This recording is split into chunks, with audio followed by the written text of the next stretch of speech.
Assalamualaikum dan salam sejahtera diucapkan kepada Dr. Tara Atika Zainal dan rakan-rakan sekalian. Kami daripada kumpulan Emilo akan membentangkan Business Eat Portfolio. Saya, Alif Amirul bin Awangman, akan menerangkan tentang jenis praktikum perniagaan, jenis industri dan juga produk yang kami tawarkan semasa jualan kami. Pertama sekali, jenis praktikum perniagaan yang kami telah jalankan adalah ambil pesanan dan hantar. Selain itu, jenis industri pula ialah F&B, iaitu makanan dan minuman. Produk yang kami telah jual adalah Egg Active Salted Egg. Produk yang sangat laku ini datang dalam dua variasi, iaitu original, balang yang berwarna merah gelap, dan juga spicy, balang yang berwarna kuning keemasan. Seterusnya, saya akan memperkenalkan kepada anda semua carta organisasi syarikat Emilo kami. Pertama sekali, hierarki yang teratas merupakan Chief Executive Officer kami, iaitu Muhammad Azhar Kin bin Wasli. Beliau bertindak sebagai ketua kami. Kedua, Vice President, iaitu Muhammad Aiman bin Azri. Beliau merupakan tulang belakang kepada CEO kami dan individu utama yang terlibat dalam restock produk kami. Di samping itu, saya, Sekretari Alif Amirul bin Awangman, mengaturkan masa meeting kami dan catat segala hal-hal penting dan berbangkit. Selain itu, Finance Director kami ialah Muhammad Faiz bin Azizan. Beliau secara amnya menguruskan segala kewangan syarikat kami dan terlibat dalam pembagian gaji kepada kami. Seterusnya, Marketing dan Sale ialah Sherian Shannon Jamiol. Beliau merupakan ketua bagi mempromosikan produk kami dan pakar dalam edit poster produk kami. Akhir sekali, Customer Service ialah Muhammad Syafiq. Beliau yang menguruskan bahagian berkaitan pelanggan dan bijak dalam mengendalikan sebarang isu yang berkaitan dengan pelanggan. Assalamualaikum, saya Muhammad Aiman bin Muhammad Azri akan membentangkan cara pemasaran yang kami guna. Yang pertama, kami menggunakan teknik perniagaan secara atas talian. Kami mengiklankan dalam talian secara percuma. Pengiklanan di Facebook, Instagram dan WhatsApp adalah percuma. Kami menggunakan akaun media sosial syarikat Emilo Shop untuk berkongsi maklumat dan promosi tentang produk cornflakes salted egg dengan orang lain dalam talian. Kami juga membuat stream langsung melalui APK Virtual Expo menggunakan aplikasi StreamYard. Media sosial juga merupakan tempat yang bagus untuk mempamerkan promosi lain seperti diskaun dan hadiah tanpa perlu mengeluarkan modal untuk memasarkan produk kami. Ini adalah antara aplikasi yang kami guna untuk memasarkan produk cornflakes salted egg. Yang pertama ialah menggunakan aplikasi WhatsApp. Penggunaannya adalah untuk menerima pesanan dan pertanyaan daripada pembeli dan membuat promosi di dalam grup-grup WhatsApp yang kami ada, kemudian berhubung dengan stokis untuk mendapatkan stok produk salted egg. Yang kedua, kami menggunakan Facebook dan Instagram. Kedua-dua aplikasi ini digunakan untuk membuat posting untuk memperkenalkan produk kami dan membuat promosi serta kontes kepada pembeli. Seterusnya, kami membuat story secara berkala untuk memberikan update terkini tentang produk kami, sama ada mempunyai produk yang terbaru, diskaun dan sebagainya. Dan akhirnya adalah menerima pesanan dan komen daripada pembeli. Dan yang terakhir ialah menggunakan StreamYard. Kami menggunakan StreamYard ini untuk mengadakan stream secara langsung untuk mempromosikan kepada pembeli kami di dalam APK Virtual Expo yang telah dilakukan pada 2 minggu lepas, dan untuk memudahkan menarik perhatian dan menerangkan produk yang kami jual. So, gambar di sebelah kiri ini adalah kami punya Facebook Emilo Shop yang dapat beberapa follower untuk kami promote produk kami, dan yang di tengah adalah gambar antara pelanggan kami yang membelikan produk ini.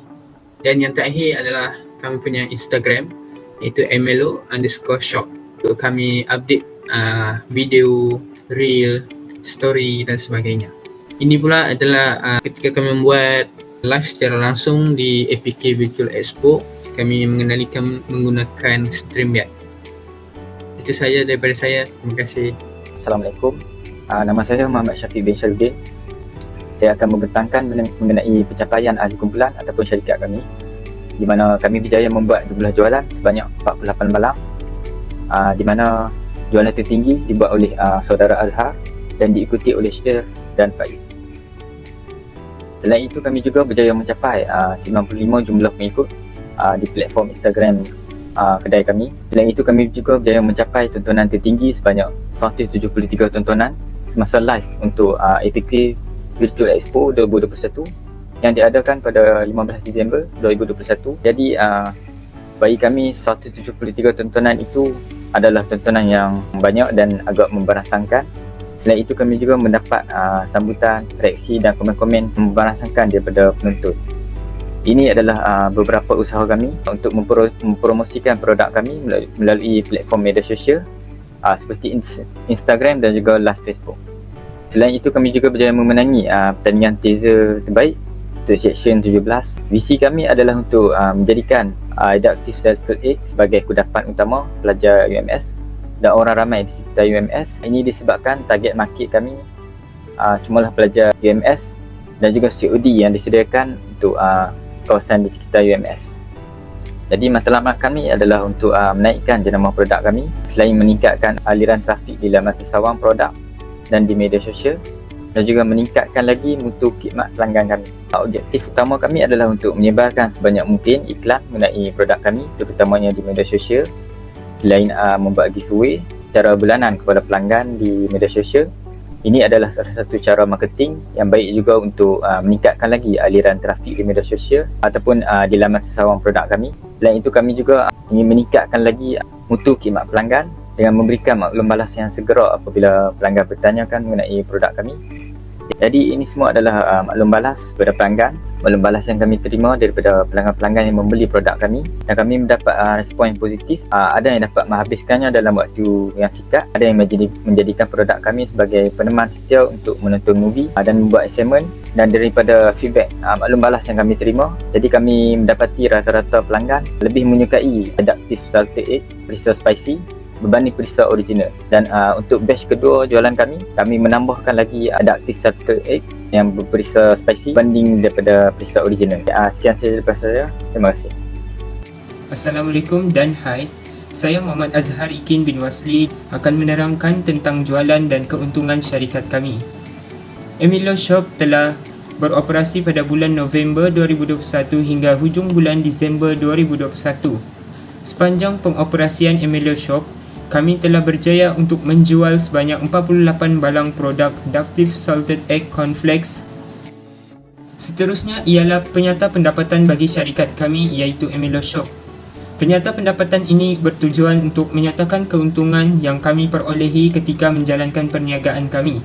Penyata pendapatan ini telah kami dapatkan dan kira pada penghujung bulan Disember 2021 setelah syarikat kami secara rasminya telah menutup pengoperasian, yang mana kami telah mendapat keuntungan kasar sebanyak RM213 selepas ditolak dengan kos modal dan harga promosi yang telah kami berikan. Manakala bagi keuntungan bersih bagi syarikat kami ialah sebanyak RM174 selepas ditolak dengan kos perbelanjaan kami bagi beg plastik dan minyak motor yang digunakan oleh salah seorang ahli syarikat kami untuk menghantar produk kepada pelanggan. Seterusnya ialah penyata imbangan bagi syarikat kami. Di dalam penyata imbangan ini, kita boleh lihat aset, liability dan equity syarikat kami. Aset yang syarikat kami miliki ialah aset seperti wang tunai, yang mana jumlah aset kami ialah sebanyak RM175. Seterusnya ialah liability. Untuk liability, syarikat kami tidak memiliki sebarang liability. Akan tetapi, syarikat kami mempunyai equity. Equity bagi syarikat kami ialah keuntungan bersih yang syarikat kami perolehi sewaktu menjalankan perniagaan, yang mana keuntungan bersih bagi syarikat kami ialah sebanyak RM175. Oleh itu, berdasarkan penyata imbangan kami menunjukkan bahawa jumlah aset syarikat kami dengan jumlah equity adalah seimbang, iaitu sebanyak RM175. Akhir sekali ialah aliran tunai bagi syarikat kami. Aliran tunai yang ditunjukkan adalah dari bulan November 2021 hingga Disember 2021 sahaja. Baki tunai daripada bulan sebelumnya iaitu bulan November ialah RM394 dan penerimaan tunai pada bulan Disember ialah sebanyak RM394. Jumlah keuntungan bersih yang diperolehi daripada jualan pada bulan Disember ialah sebanyak RM55. Walau bagaimanapun, pihak kami membelanjakan sebanyak RM38 untuk membeli plastik beg dan untuk membiayai kos bahan bakar kenderaan. Oleh itu, jumlah baki tunai untuk jualan kami pada 31 Disember 2021 ialah RM449. Seterusnya, kita akan melihat kepada masalah yang kami hadapi dan juga solusi kepada masalah tersebut. Syukur Alhamdulillah, kami tidak mempunyai sebarang masalah berkaitan dengan hasil jualan, penghantaran, pengangkutan, stok dan juga pemasaran. Walau bagaimanapun, kami hampir ditipu oleh penipu yang menyamar sebagai pembeli. Sebagaimana kita tahu, nombor telefon yang diletakkan di sosial media bertujuan untuk memudahkan pembeli menghubungi penjual seperti kita. Walau bagaimanapun, ini juga membuka ruang kepada penipu-penipu di luar sana untuk menghubungi penjual dan menggunakan trik untuk mendapatkan wang. Inilah keadaan yang dihadapi oleh kami semasa proses penjualan. Gambar yang dipaparkan menunjukkan beberapa tangkapan skrin perbualan antara penipu dengan salah seorang daripada rakan kami. Pada awalnya, penipu ini menyamar sebagai seorang pembeli dari Australia dan ingin membeli hasil jualan kami untuk keluarganya di kampung. Pada awalnya, kami menolak tawaran tersebut kerana kami memikirkan keadaan kami yang susah untuk keluar bagi pertujuan penghantaran ke Semenanjung. Walau bagaimanapun, salah seorang daripada kami mempunyai kenderaan dan mempunyai masa untuk melakukan pengepuasan ke Semenanjung. Pembeli menyatakan bahawa dia sudah lama tidak balik ke Semenanjung dan oleh kerana itu, kami menerima tawaran beliau untuk menghantarkan produk kami ke kampungnya. Semasa proses pembayaran, penipu itu meminta email salah seorang daripada kami, kononnya, untuk menghantar resit daripada bank antarabangsa. Lain tidak bukan, email saya digunakan kerana saya bertugas sebagai accountant di kumpulan kami. Walau bagaimanapun, saya berasa agak was-was untuk memberikan email personal saya. Jadi, saya memilih untuk memberi email pelajar. Setelah proses pembayaran, penipu ini cuba menyatakan bahawa bank yang digunakan telah mengambil 500 bayaran daripada akaun beliau dan dihantarkan kepada saya. Penipu itu meminta 500 itu semula daripada saya untuk dihantarkan ke dalam akaun bank yang semula. Walau bagaimanapun, setelah disemak di dalam akaun beberapa kali, tiada sebarang pemindahan duit daripada mana-mana akaun bank sebanyak 500 tersebut. Bagaimanakah saya mengatasi masalah ini? Sebagaimana kita lihat, penipu ini menggunakan trik yang biasa seperti penipu-penipu di luar sana. Walaupun trik ini mudah dikesan, peniaga seperti kita haruslah bijak dalam mengenal pasti dan mengesan trik-trik yang digunakan oleh penipu. Terdapat dua solusi bagi trik yang digunakan. Yang pertama, jika wang dikatakan tidak masuk ke dalam akaun bank anda, abaikan perbualan dan sekat penipu tersebut. Yang kedua, jika wang dikatakan masuk ke dalam akaun bank anda, hubungi pihak bank dan beritahu perkara yang sebenar. Jangan sesekali menggunakan wang yang dimasukkan kerana berkemungkinan wang tersebut daripada bank orang awam dan kita boleh didakwa bersalah. Saya akan membentangkan bahagian cadangan dan penambahbaikan ahli kumpulan atau syarikat di masa hadapan. Yang pertama sekali, meningkatkan strategi pemasaran dan mempromosikan perniagaan di media sosial seperti Facebook dan Instagram. Ini bertujuan untuk meningkatkan jumlah followers yang membolehkan lebih ramai orang lagi mengetahui berkenaan produk yang kami jual dan sekaligus menyumbang kepada peningkatan jumlah jualan. Yang kedua, menyediakan maklumat lengkap dan info berkaitan produk jualan kami. Misalnya, membuat grup chat di Telegram untuk memudahkan pelanggan merujuk info berkaitan produk yang kami jual dengan teliti, dengan menggunakan link yang akan kami sediakan.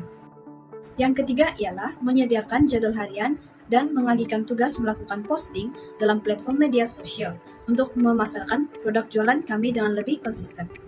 Platform posting berfokus pada story Facebook, Instagram, dan status WhatsApp dengan memuat naik poster iklan perniagaan. Tindakan ini bertujuan untuk menarik minat pelanggan melakukan pembelian apabila sering melihat posting berkaitan perniagaan kami. Kaedah ini juga dapat memberi peluang terhadap setiap ahli kumpulan menggunakan kreativiti mereka tersendiri untuk menarik minat pelanggan melawat akaun perniagaan kami. Yang keempat ialah mengikuti kaedah posting time ketika ingin memasarkan produk di media sosial untuk memastikan pelanggan tidak terlepas dengan posting yang kita jalankan. Misalnya, kita boleh menyediakan jadwal seperti berikut yang mempunyai masa posting serta individu yang bertugas melakukan posting tersebut. Menghasilkan poster iklan dan copywriting yang menarik. Kaedah ini akan menimbulkan rasa minat terhadap pelanggan di media sosial untuk melawat akaun perniagaan kerana rasa ingin tahu dengan lebih lanjut tentang produk makanan yang kami sediakan. Seterusnya, kami akan mendaftarkan perniagaan kami dalam aplikasi Shopee dan Lazada. Ini akan memudahkan dan menjamin keselamatan proses pembayaran oleh pelanggan. Kami memanfaatkan populariti aplikasi Shopee dan Lazada dalam kalangan masyarakat yang kerap membeli belah secara dalam talian dengan keadaan sekarang yang menghadkan pergerakan kita dengan SOP yang perlu kita patuhi. Kaidah ini sudah semestinya akan meningkatkan keuntungan produk jualan kami. Kemudian, kami akan memberikan sampel percuma, diskon dan kupon kepada pelanggan yang membeli dalam kuantiti yang banyak serta kepada pelanggan tetap kami. Keistimewaan ini adalah sebagai salah satu cara mempromosi jualan untuk menarik pelanggan melakukan pembelian dengan syarikat kami. Tujuan pemberian kupon adalah sebagai salah satu usaha menarik pelanggan untuk terus setia melakukan pembelian dengan kami.